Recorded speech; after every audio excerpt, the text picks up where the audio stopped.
Chemistry में हम लोग पढ़े हैं बच्चों धातु की अभिक्रिया में हम लोगों ने देखा बच्चों कि धातु के साथ अम्ल किस प्रकार से अभिक्रिया करते हैं। क्लियर बात है, यानी हम लोग अम्लों के गुणों के बारे में देख रहे थे।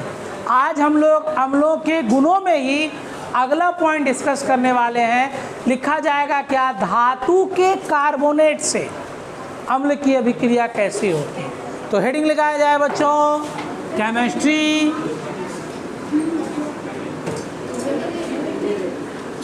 यानी हम लोग लिख रहे थे बच्चों अम्लों के गुण।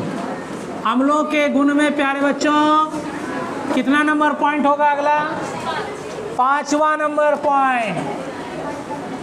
चलिएगा ध्यान दीजिएगा, धातु के कार्बोनेट से अभिक्रिया, कार्बोनेट से अभिक्रिया, धातु के कार्बोनेट से अभिक्रिया, यानी अम्ल जब धातु के कार्बोनेट से अभिक्रिया करेंगे बच्चों तो क्या बनाएंगे। चलिए देखिएगा, जैसे हम लोग ले लेते हैं बच्चों ZnCO3, क्या लिया बच्चों ZnCO3 यानी जिंक कार्बोनेट। क्या लिया बच्चों जिंक कार्बोनेट। इसकी अभिक्रिया हम लोग कर दिए HCl के साथ। किसके साथ बच्चों HCl। तो ये बना देगा बच्चों, ध्यान दीजिएगा, मान लीजिए हम लोग इसको करा दें H2SO4 या HCl के साथ में H2SO4 कर लीजिए। चलिए लीजिए H2SO4 के साथ, तो ये हो जाएगा प्यारे बच्चों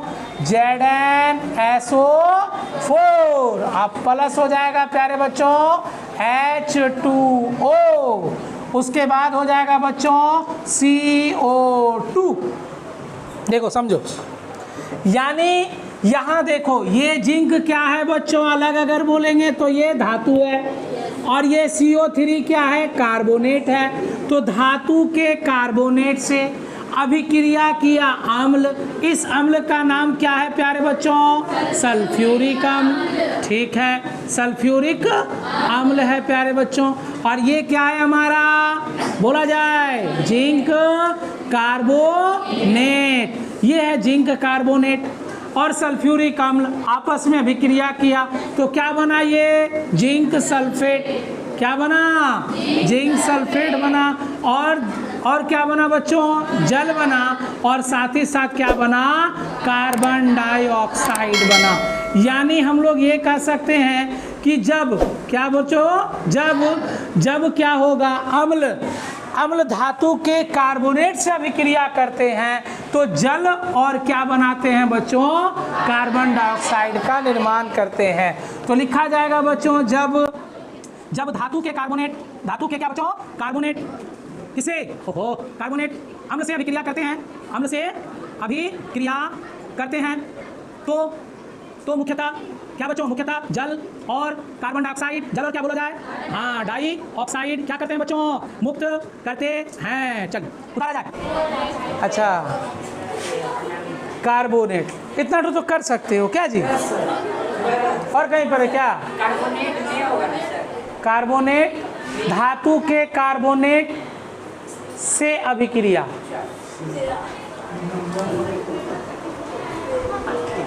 अगला पॉइंट होगा बच्चों छठा पॉइंट, धातु के बाइकार्बोनेट। क्या लिखेंगे बच्चों, धातु के बाइकार्बोनेट से अम्ल की क्या बच्चों, अभिक्रिया।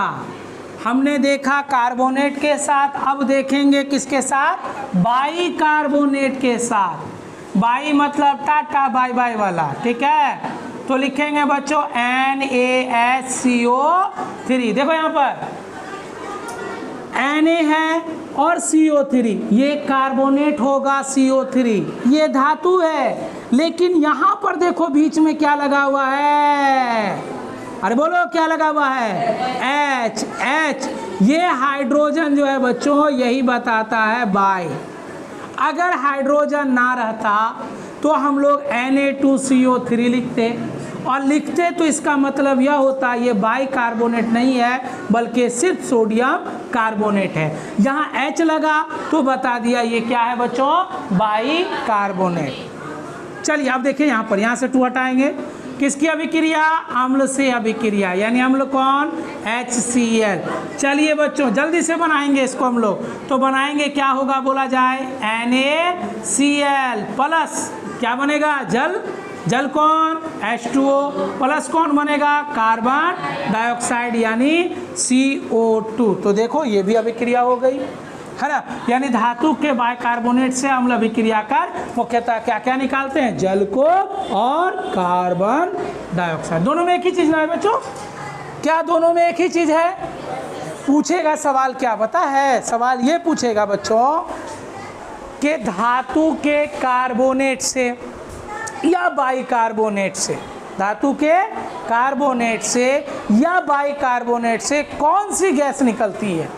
नोट करो, ध्यान से सुनो, धातु के कार्बोनेट से या बाइकार्बोनेट से अभिक्रिया करने पर कौन सी गैस निकलती है बच्चों, कार्बन, जोर से बोलो, बुलंद आवाज में बोलो।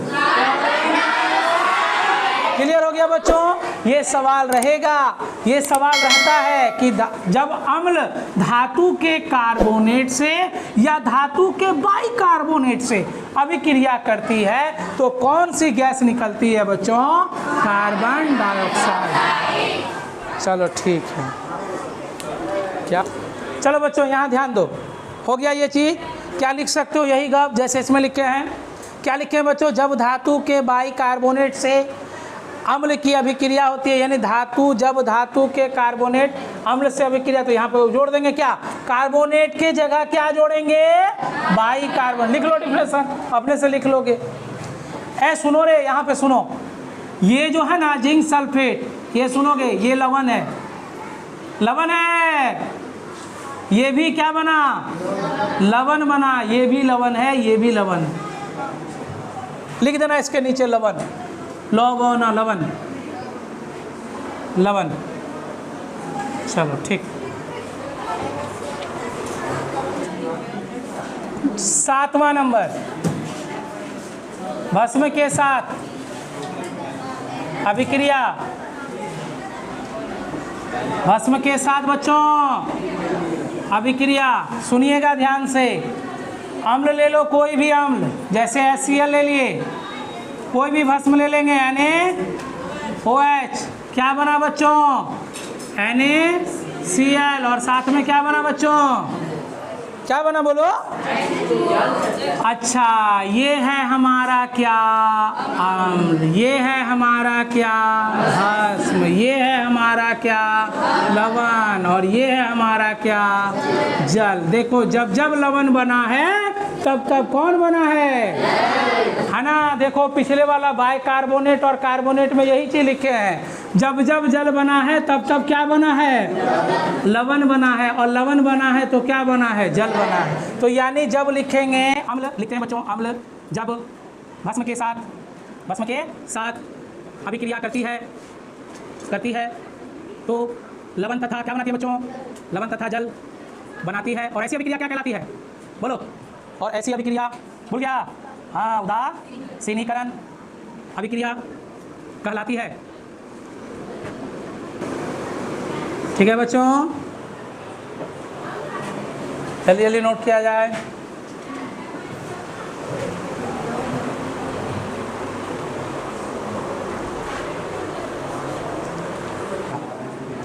सवाल नंबर, मतलब पॉइंट नंबर कितना, 8, धातु के ऑक्साइड से, बच्चों ध्यान दीजिएगा, ऑक्साइड से अभिक्रिया, धातु के ऑक्साइड से अभिक्रिया।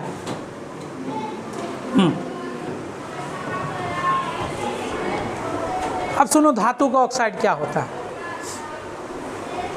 सवाल पूछता है बच्चों, ध्यान से सुनोगे केमिस्ट्री का, बोलता है कि जब धातु का ऑक्साइड प्राकृतिक रूप से क्या होता है, ऑप्शन, अम्लीय होता है, भस्मी होता है, क्या होता है बच्चों, या हम लोग बोल सकते हैं इसको क्षारीय होता है। ध्यान से सुनिएगा, अम्ल होता है, भस्म होता है या क्षारीय होता है? सवाल ये पूछा, ये धातु है, कॉपर क्या है? ऑक्सीजन क्या ऑक्साइड है? तो जब कॉपर धातु ऑक्साइड से मिला तो क्या बना? धातु के ऑक्साइड। अब ये पूछा जाएगा ये क्या है? अम्ल है, भस्म है, क्षारीय है, क्या होगा? तो बच्चों ध्यान दीजिएगा, ये दोनों नहीं होगा बल्कि क्या होगा? क्षारीय होगा। तो धातु के ऑक्साइड प्राकृतिक रूप से क्षारीय होते हैं। क्या होते हैं बच्चों? क्षारीय होते हैं। सुनो, देखो समीकरण को देखो, हमने लगाया धातु के ऑक्साइड की अभिक्रिया हम लोग कर दिए सल्फ्यूरिक अम्ल के साथ। देखो यहाँ जी, सल्फ्यूरिक अम्ल के साथ, ये ऑक्साइड है, धातु का ऑक्साइड, और प्राकृतिक रूप से ये क्या होगा? क्षारीय होगा। ये अम्ल है तो ये बना दिया बच्चों कॉपर सल्फेट। क्या बनाया? Copper sulphate. इसको हिंदी में क्या कहते हैं बच्चों? कॉपर सल्फेट ही कहते हैं, तांबा सल्फेट नहीं कहेंगे, ठीक है? Copper sulphate. ये रंग कैसा होता है नूनू? नीला, बहुत ही अच्छा होता है। और ये कैसा होता है बच्चों? प्राकृतिक रूप से क्या होता है? लवण। इसको चखोगे ना तो नमकीन टाइप लगेगा, इसीलिए नाम रख दिया क्या? बोलो, लवण। चखाएंगे एक दिन तुम लोगों को। उसके बाद प्लस बन जाएगा बच्चों। आगे देखो क्या बनना चाहिए? क्या बनना चाहिए? क्या कुछ बात गप समझ में आया क्या? जब जब जल बनता है तब तब कौन बनता है? देखो जल बना तो क्या बना? समझ में आ गया गप? यानी धातु के ऑक्साइड प्राकृतिक रूप से क्या होते हैं? क्षारीय होते हैं। ये भी सवाल पूछा जाता है एग्जाम में, प्राकृतिक रूप से ये क्या होते हैं? तो क्षारीय होते हैं। लिखा जाएगा बच्चों, लिखा जाएगा कि लिखेंगे हम लोग, जब धातु के ऑक्साइड, जब धातु के ऑक्साइड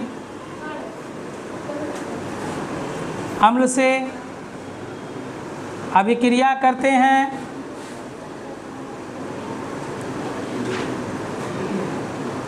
हैं तो लवण तथा जल का निर्माण करते हैं।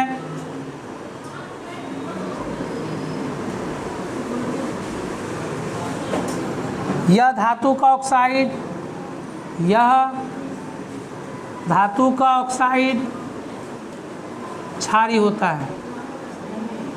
ऑक्साइड क्या होता है बच्चों? क्षारीय होता है। चलिए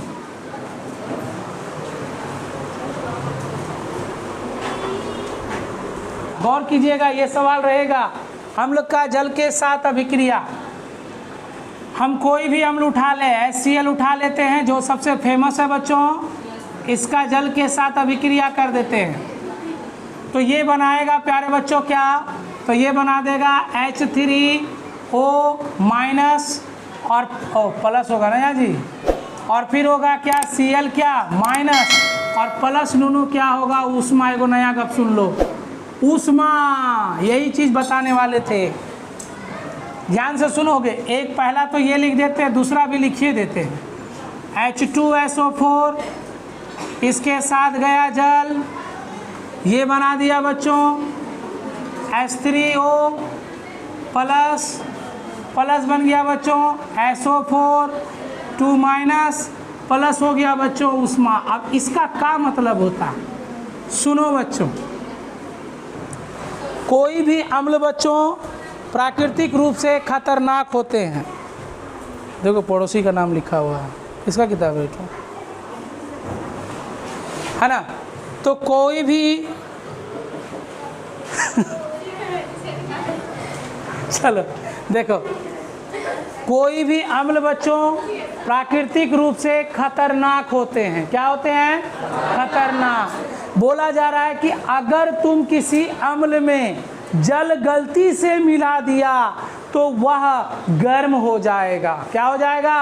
गर्म हो जाएगा। यानी जिस बर्तन में तुम उस अम्ल को रखा है, अक्सर अम्ल को हम लोग कांच के बर्तनों में रखते हैं, तो जिस बर्तन में तुम उस अम्ल को रखे हो वह अम्ल का बर्तन ब्लास्ट कर जाएगा, फूट जाएगा, चकनाचूर हो जाएगा। क्यों? कारण क्या है, उसमें क्या निकलेगी बच्चों, ऊष्मा।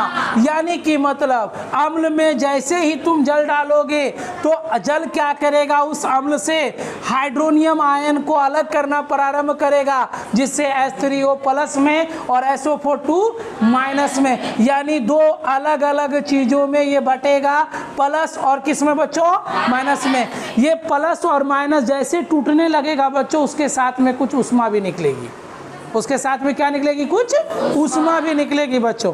आपने अक्सर क्या देखा होगा बच्चों, जब मोबाइल को आप चार्ज में लगा दो तो मोबाइल गर्म हो जाता है। इसी तरह से कोई बैटरी या इन्वर्टर अगर चार्ज हो रहा है तो वो बैटरी गर्म हो जाता है। तो गर्म होने का पीछे कारण क्या है, आयनों के रूप में इसी तरह वो टूटता है, और जैसे ही वो टूटता है बच्चों, साथ में क्या निकालता है, ऊष्मा निकालता है। यानी सवाल मेरा यह है कि सबसे खतरनाक कोई है तो वो है कौन सा, सल्फ्यूरिक अम्ल। ध्यान से सुनिएगा, सल्फ्यूरिक अम्ल में कभी भी गलती से भी इसमें जल नहीं डालना चाहिए, नहीं तो अगर आप डाल दोगे तो वो जिस बर्तन में रखा है वो ब्लास्ट कर जाएगा। इसीलिए सल्फ्यूरिक अम्ल खतरनाक होता है। तो लिखा जाएगा बच्चों कि जब अम्ल की अभिक्रिया जल से होती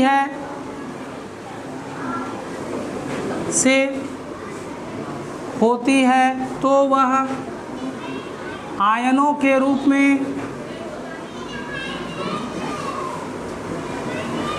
विखंडित होते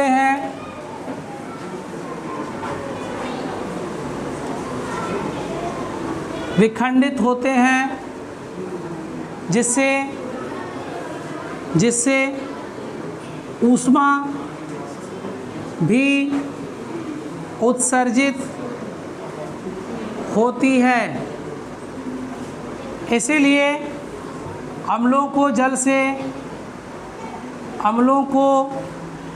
जल से दूर रखा जाता है।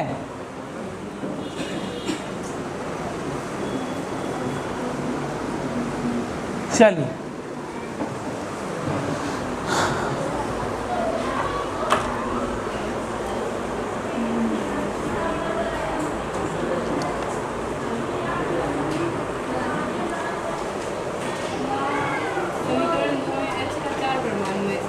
हाँ, इसमें नहीं होगा, H3O+ ही बनेगा। हाइड्रोजन आयन देता है ना, उत्सर्जित करता है ना, इसीलिए हाइड्रोजन आयन ही देगा। ठीक है, इसीलिए देखो कहाँ थे हम लोग, परबल अम्ल और दुर्बल अम्ल। अच्छा बच्चों, अगर बोला जाए विलोम शब्द, परवल का विलोम क्या होता है, परवल का विलोम क्या होता है, दुर्बल। परवल वो वाला परवल ने जो हम लोग खाते हैं बना के, यहाँ परवल मतलब होता है शक्तिशाली, कि ये कितना शक्तिशाली है, ये कितना ताकतवर है, मारपीट कर सकता है कि नहीं, ये चीज़ नहीं बच्चों। तो परवल का मतलब है कि यह अम्ल जो है कितना शक्तिशाली है, और ये दुर्बल का मतलब ये कितना कमज़ोर है। तो परवल का विलोम क्या होता है बच्चों, दुर्बल। तो परवल किसे कहेंगे, ध्यान से सुनिएगा बच्चों, ध्यान से सुनिएगा, परवल अम्ल यानी हम लोग जानते हैं सबसे अच्छा उदाहरण है अम्ल के बारे में बताने के लिए जल। क्या है बच्चों, जल। यानी बोल सकते हैं वैसा अम्ल जो जल में पूर्णतः आयनित हो जाते हैं, अंशतः नहीं बल्कि पूरी तरह से घुल जाते हैं, पूर्णतः आयनित हो जाते हैं, वो हो जाएंगे परवल अम्ल। जैसे बच्चों बोलो HCl, क्या है बोलो, HCl, ये एक परवल अम्ल का उदाहरण है बच्चों। जैसे हम लोग ले लेंगे HNO3, बोलो बच्चों क्या, HNO3, ये भी परवल अम्ल का उदाहरण है बच्चों। जैसे H2SO4, ये हो जाएगा, ये भी क्या है बच्चों, परवल अम्ल का उदाहरण है।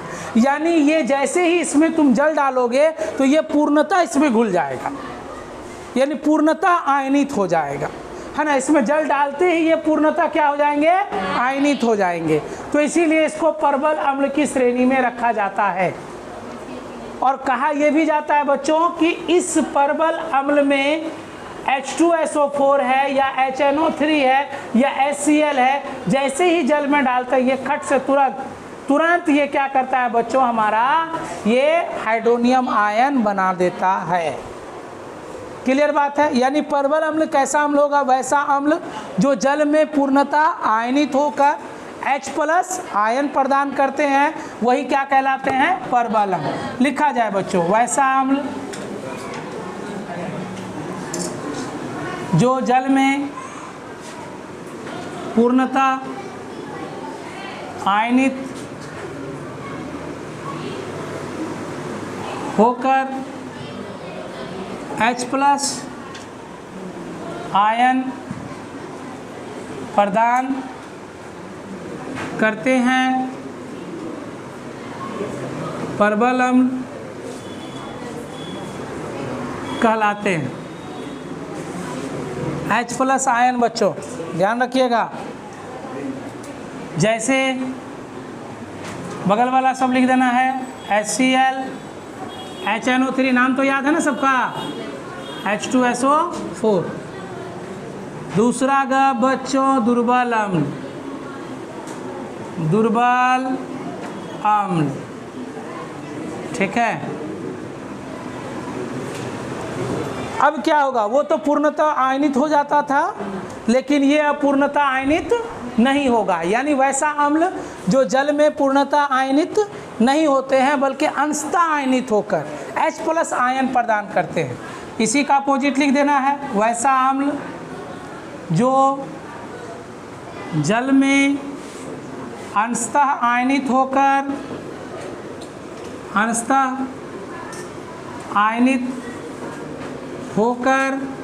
H+ आयन प्रदान करते हैं, दुर्बल अम्ल कहलाते हैं। दुर्बल अम्ल कहलाते हैं। जैसे बच्चों एसिटिक अम्ल, कैसा बच्चों, हाँ CH3COOH एसिटिक अम्ल। जैसे बोरिक अम्ल बच्चों B3OH3 B3HO3 हो, ठीक है, बोरिक अम्ल।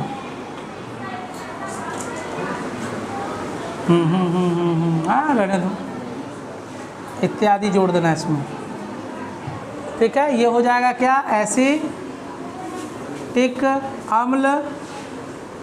ये हो जाएगा बच्चों बोरिक अम्ल, ठीक है।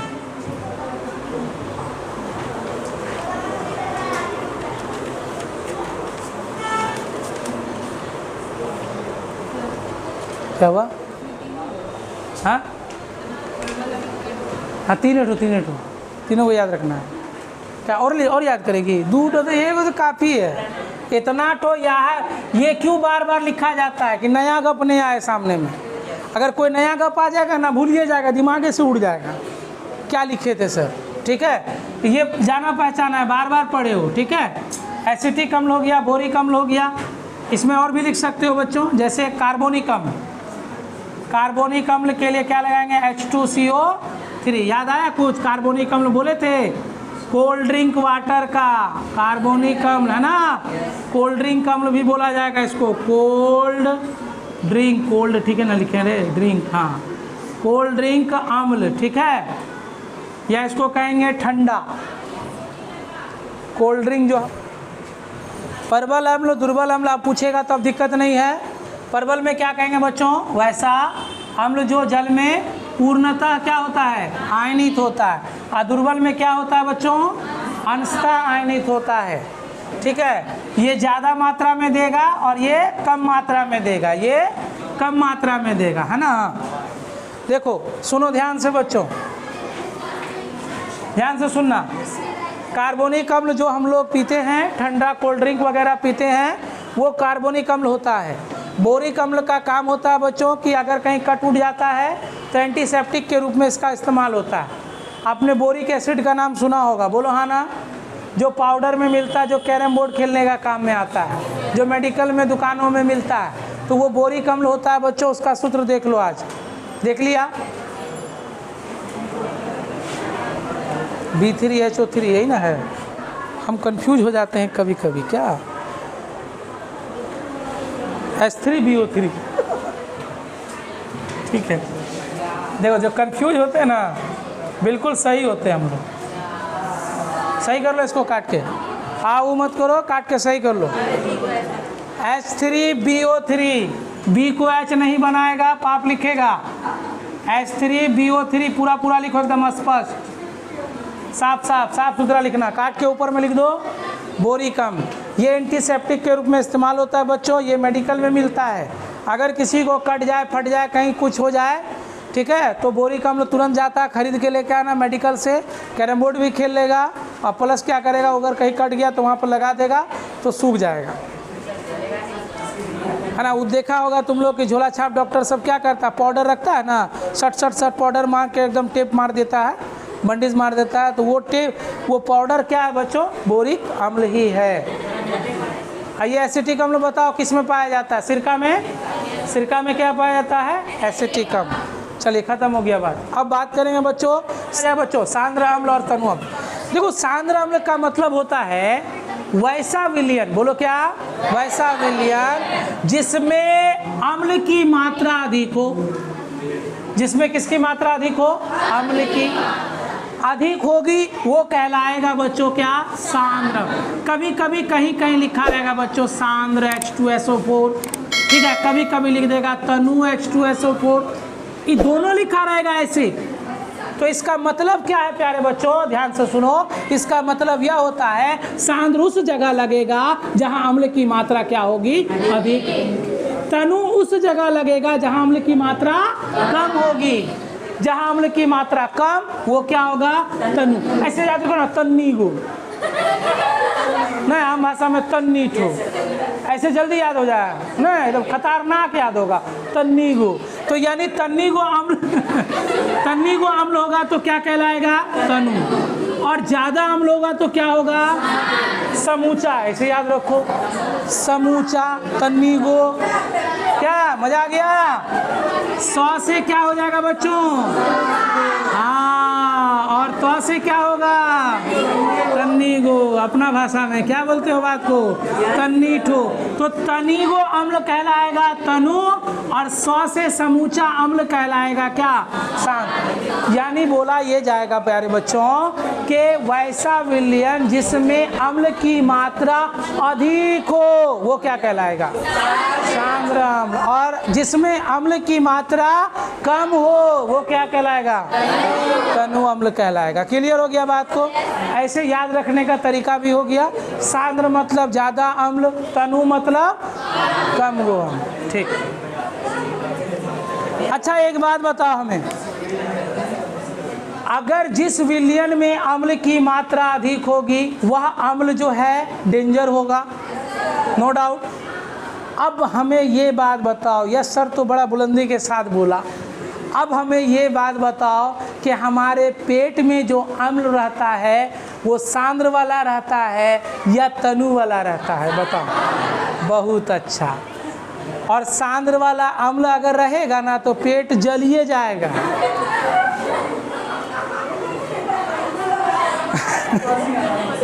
पेट जल के वहां से बाहर आ जाएगा अम्ल। तो ध्यान से सुनो बच्चों, ध्यान से सुनो। मात्र 1% HCl होता है, मात्र 1% HCl। हमारे पेट में जो अम्ल पाया जाता है जिसका pH मान बच्चों क्या होता है, 1, तो उसमें परसेंट भी कितना रहता है, 1। यानी हमारे पेट में जो अम्ल रहते हैं बच्चों वो मात्र 1% रहते हैं, और 99% बच्चों क्या लिखे हम बोलो तो जल रहते हैं। इसका मतलब यह हुआ कि हमारे पेट में रहने वाला जो अम्ल है वो सांद्र है या तनु है, बोलो। तनु अम्ल है, तन्नी ठोना अम्ल है, तो तनु अम्ल है। समझ में आया गप। यही अम्ल ज्यादा मात्रा में स्रावित होगा तब हम लोगों को एसिडिटी होता है ना। यानी ज्यादा खा लिया, पचमे नहीं रहा, गैस बन रहा है ना। अब गैस बन रहा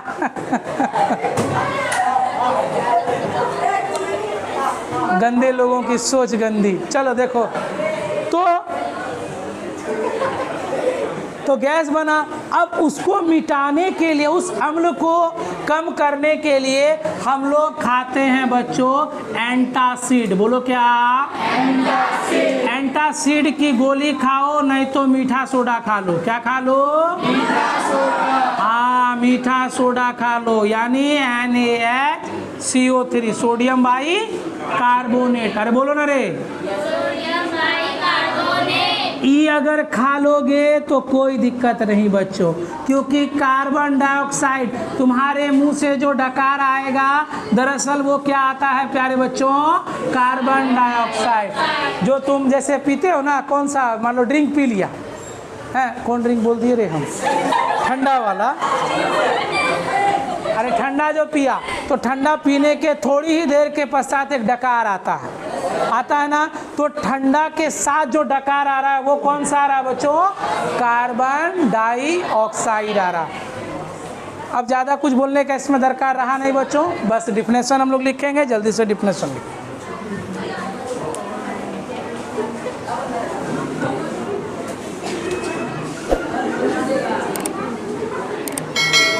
अच्छा, नाम सुने हो मिल्क ऑफ मैग्नीशिया, जिसको मैग्नीशियम हाइड्रोक्साइड भी कहा जाता है। सुनो, जिसका सूत्र होता है प्यारे बच्चों MgOH2, इसको कहते हैं नुनो मिल्क ऑफ मैग्नीशिया। क्या नाम है इसका? मिल्क ऑफ मैग्नीशिया, है ना, मिल्क ऑफ मैग्नीशिया, जिसका सूत्र होता है प्यारे बच्चों क्या? MgO2। या तो ये खा लो, या नहीं तो मीठा सोडा मिलता वो खा लो, जिससे तुम्हारा पेट की जो है ना ये दूर हो जाएगी, यानी जो एसिडिटी अम्ल की मात्रा ज़्यादा निकल रही थी उसको वो क्या कर देगा? कम कर देगा, ठीक ना। और इसीलिए हम लोग क्या करते हैं, इनो वगैरह खाते हैं ना बच्चों, तो इनो क्या होता है? दरअसल वो एक क्षारीय लवण होता है, हमारे पेट में क्या है? अम्ल है। उस क्षारीय लवण को जैसे ही पीते हैं तो उस अम्ल को प्रभाव को क्या करता है? नष्ट कर देता है, और ज़्यादा अम्ल स्रावित होने से रोक देता है। अम्ल ज़्यादा स्रावित क्यों होता है प्यारे बच्चों? क्योंकि हमें भोजन को जल्दी पचाना है ना, इसी कारण से। चलो हाँ, लिखा जाए बच्चों, क्या लिखेंगे? सांद्र अम्ल।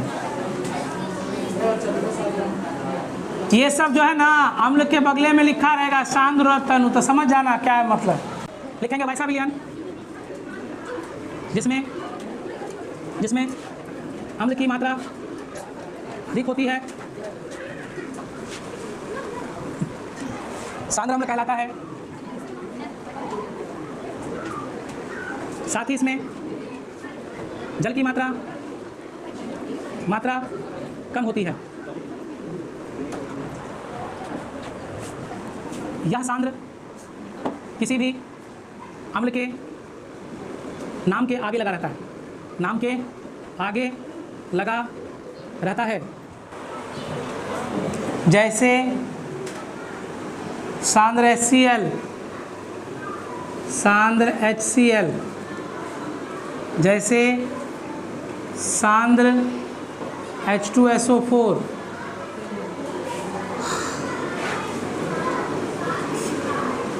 बच्चों सांद्र को ऐसे भी लिखा, AQ लिख देगा और HCl लिख देगा, ठीक है।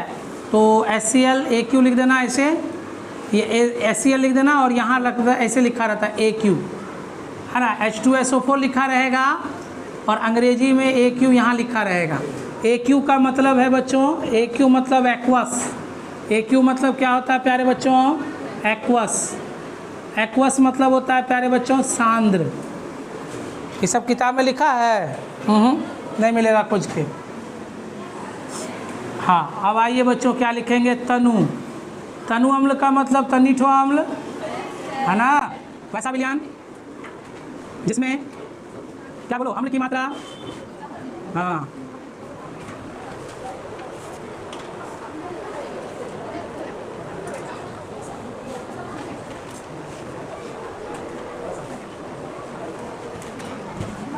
अम्ल की मात्रा, ठीक है, कम होती है।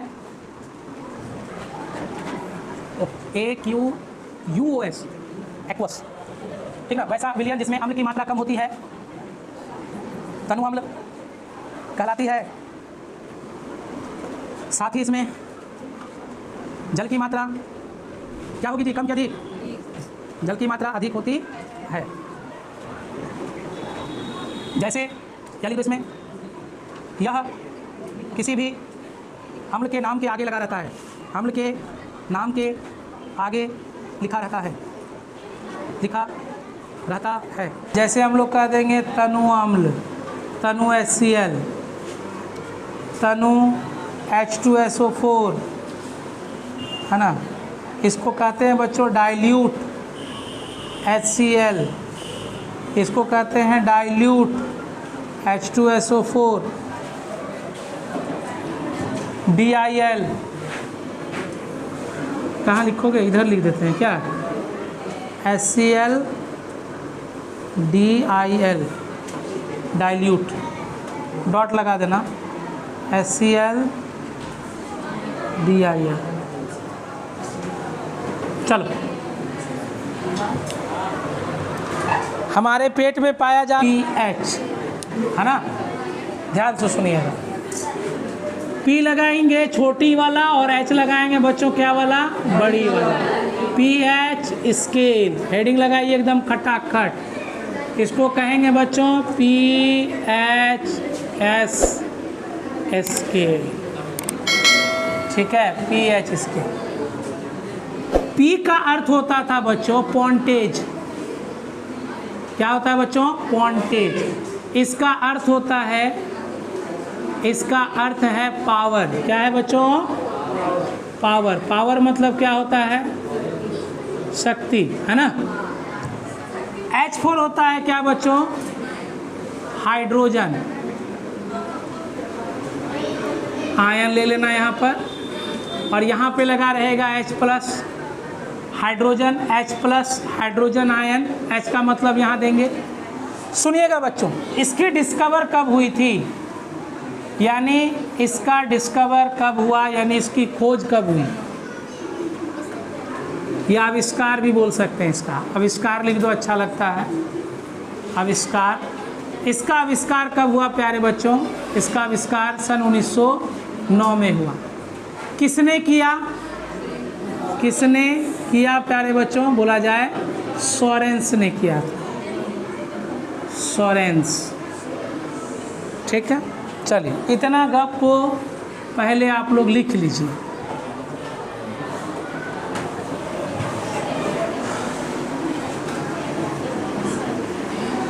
pH स्केल मैन मेड है, कैसा है, यानी मानव द्वारा निर्मित।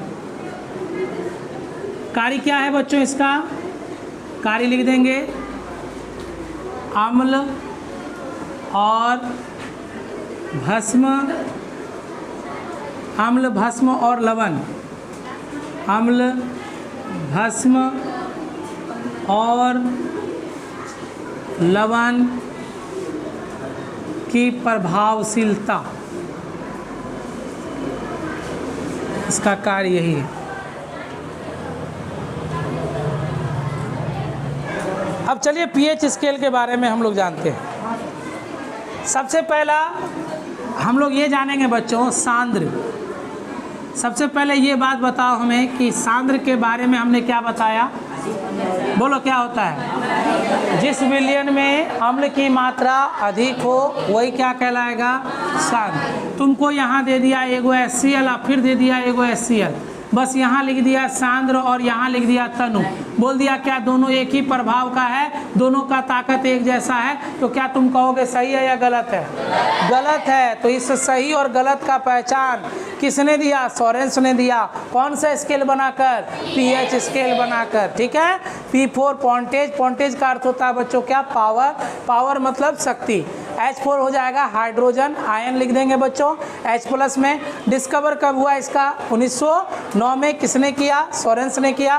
कार्य क्या है बच्चों, अम्ल भस्म और लवण की प्रभावशीलता के बारे में ये बताता है। चलिए, कहीं सांद्र लिखा रहेगा, कहीं तनु लिखा रहेगा, तो दोनों का प्रभाव अलग अलग है। बताओ ज़्यादा इफेक्टेड कौन होता है, ज़्यादा प्रबल अम्ल कौन है, सांद्र वाला, और दुर्बल अम्ल कौन होता है, तनु वाला। अब लिख देगा कहीं ऑप्शन में निम्नलिखित में कौन प्रबल अम्ल है। HCl देखा और अंतिका ने मार दिया, सर तो बोले थे HCl, रे बचवा यहाँ भी तो देखना है। सांद्र बोल रहा है कि तनु बोल रहा है? अगर तनु लिखा तो गलत हो जाएगा। किसको मारना होगा हमको? सांद्र को मारना होगा। पीएच स्केल का मतलब क्या है बच्चों? इसका मतलब यह होता है, लिखा जाएगा बच्चों कि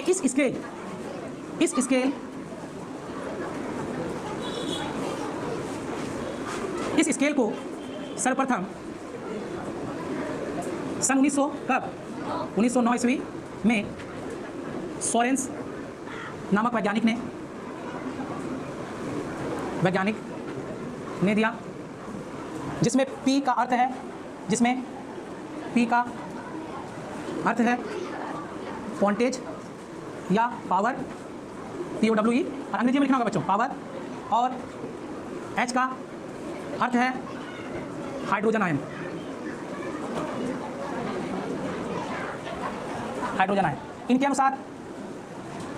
इनके अनुसार किसी विलयन का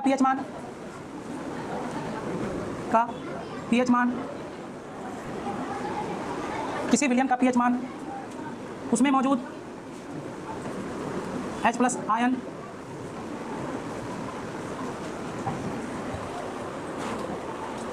आयनों की सांद्रता के लघु गुणक के ऋणात्मक मान के बराबर होता है। यानी विलयन का पीएच बराबर -LOG log H+, यानी यहाँ बोल सकते हैं बच्चों सांद्र हाइड्रोजन आयन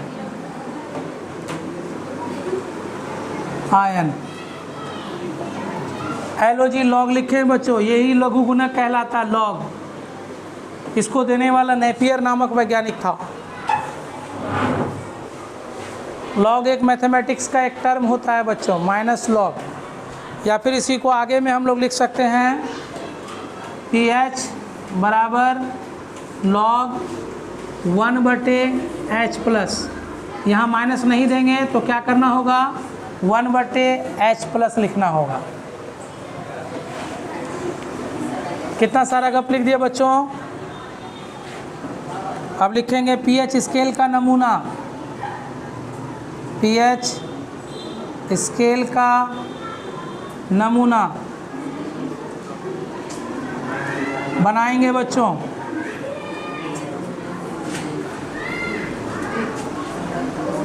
जीरो, 1, 2, 3, 4, कुछ ज़्यादा दूर हो गया। 0, 1, 2, 3, 4, 5, 6, 7, 8, 9, 10, 11, आगे बढ़ाएंगे 12, 13 और 14।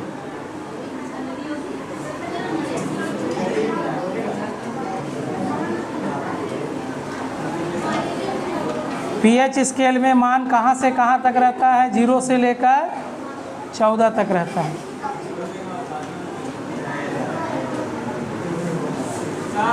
क्या बाजी?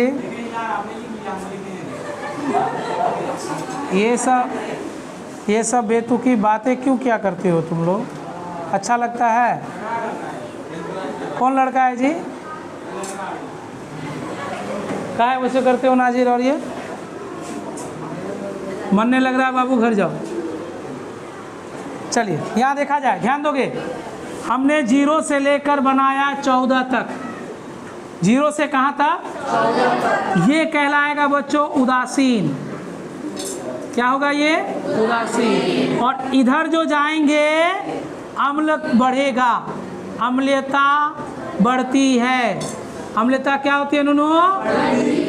और इधर जाएंगे तो भस्म्यता बढ़ेगी, भस्म्यता बढ़ती है। भस्म्यता क्या होती है? इधर गए कौन बढ़ा? अम्लता। इधर गए तो कौन बढ़ा? और 7 मान आएगा बच्चों किसका? उदासीन का। किसका आएगा? उदासीन का। चलिए ये नमूना हो गया हमारा किसका? पीएच स्केल का। चलिए उतारा जाए, इसको बनाया जाए फिगर को। चलो देखो बच्चों, एक बार यहाँ समझ लो, हमने लिखा लॉग, ठीक है, लॉग लिखा, माइनस लिखा, एच प्लस लिखा, या लॉग लिखा 1/h प्लस लिखा। ध्यान से सुनना, जैसे शुद्ध जल, बोलो क्या बच्चों, शुद्ध जल में, शुद्ध जल का pH मान होता है बच्चों 7। कितना होता है? इसका क्या मतलब है प्यारे बच्चों, समझोगे? जैसे H प्लस आयन का जो मान होगा 1 गुना 10 पे पावर कितना माइनस, क्या इसको हम लोग 1/10 पे पावर 7 भी लिख सकते हैं? लिख सकते हैं। तो ये देखोगे यहाँ लघु गुणक का मतलब लॉग होता है, लॉग मतलब 10 पे पावर कितना है, वही pH मान होगी, वही क्या हो गया, pH मान होगी। अगर लिखा जाएगा जैसे कि हम लोग बोले किसका, HCl का, HCl में H का क्या हो जाएगा बच्चों, इसमें H का क्या होगा, 10 पे पावर 1 होगा, यानी -1 होगा। तो -1 का मतलब क्या होगा, pH मान बच्चों 1 होगा। अगर किसी का 10 पे पावर -2 है तो कितना होगा, 2। 10 पे पावर -3 है तो कितना होगा, 3। ये pH स्केल को समझ लो बच्चों, पूछा जाता है सवाल। 7 से कम, रिपीट कर रहे, ध्यान से सुनो, 7 से कम अम्लीय होगा, 7 से अधिक भस्मी होगा, या क्षारी भी बोल सकते हैं प्यारे बच्चों। भस्मी या क्या बोलो, नीचे में लिख दो, क्षारी, भस्मी या क्षारी। तो 7 से अधिक क्षारी या भस्मी होगा। 7 रहेगा तो क्या होगा, उदासीन। लवण का 7 होता है, जल का 7 होता है। अब यहाँ से ऑब्जेक्टिव क्या क्या बनेगा सुनो। अगर सवाल तुमको कभी ना समझ में आए और लिख दे निम्नलिखित में कौन अम्ल है ना, कौन अम्ल है, तो बस उसका pH मान देख लेना है और समझ जाना है कि अम्ल कौन है। अगर 7 से कम है तो अम्ल है। जैसे हमारे मुंह का pH मान 5.5 होता है, 5.5, इसका क्या मतलब हुआ, अम्ल है। हमारे खून का मान 7.4 होता है, इसका मतलब क्या हुआ, भस्म है। 7 से अधिक बोले ना, 7 से अधिक क्या होगा, भस्म या क्षारी। तो बोला जाता है ना, रक्त जो है कितना होता है बच्चों, 7.4। मुंह का pH मान कितना, ठीक है। यहाँ तक बच्चों हम लोग समझ गए। अब pH मान का उपयोग क्या क्या है, ठीक ना, और इसके उपयोग में किन किन बातों को देखेंगे वो अगले क्लास में करेंगे। रहने दो आज के।